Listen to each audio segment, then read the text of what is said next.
Bismillahirrahmanirrahim. Assalamualaikum warahmatullahi wabarakatuh. Perkenalkan, nama saya Rizal Muhendra. NIM 22102067, Prodi Ilmu Pemerintahan, kelas karyawan.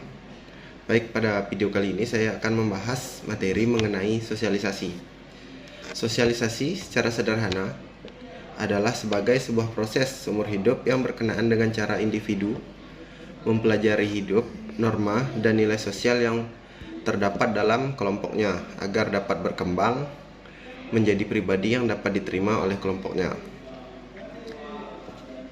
Proses belajar seorang anak untuk menjadi anggota yang berpartisipasi dalam masyarakat. Yang dipelajari dalam proses sosialisasi adalah peran, nilai, dan norma sosial.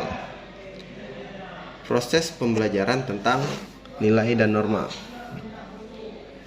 Teori yang akan membahas tentang sosialisasi pada umumnya adalah teori tentang peran. Salah satunya adalah teori George Herbert Mead.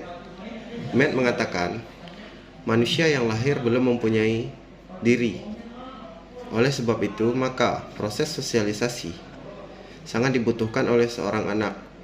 Menurut Mead, dalam pengembangan diri terdapat beberapa tahap, di antaranya adalah play stage, game stage, dan generalized order. Yang pertama, play stage adalah seorang anak yang mulai belajar mengambil peran yang ada di sekitarnya, misalkan meniru apa yang dilakukan oleh anggota keluarga, seperti apa yang dilakukan ayah, dilakukan ibu, kakak, dan anggota keluarga lainnya. Game stage, seorang anak telah mengetahui peran yang harus dijalankan, tetapi telah mengetahui pula peran yang harus dijalankan orang lain. Misalkan, seorang anak bermain sepak bola, anak tersebut mengetahui peran-peran yang harus dijalankan, peran rekan satu tim dengannya, bahkan peran-peran dari tim lawannya. Yang ketiga yaitu generalized order. Seorang anak telah mampu berinteraksi dengan orang lain dalam masyarakat karena telah memahami peran sendiri dan memahami peranan orang lain dengan siapa ia berinteraksi. Misalkan, selaku anak, ia telah memahami peran yang dijalankan oleh orang tua.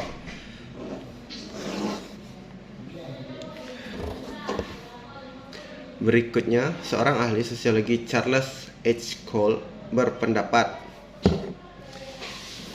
seorang berkembang melalui interaksinya dengan orang lain. Diri yang berkembang melalui interaksi dengan orang lain dinamakan looking glass self.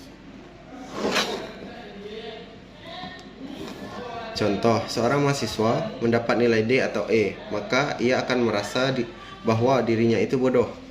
Selanjutnya, ketika ia merasa ia bodoh, maka ia kurang dihargai dosennya. Karena merasa kurang dihargai, maka mahasiswa tersebut menjadi murung. Padahal, untuk menjadi individu yang lebih baik, ketika proses looking glass self terjadi, seharusnya menjadi proses pembelajaran bahwasanya setiap apa yang dilakukan oleh seorang individu, maka akan menimbulkan reaksi dari orang lain.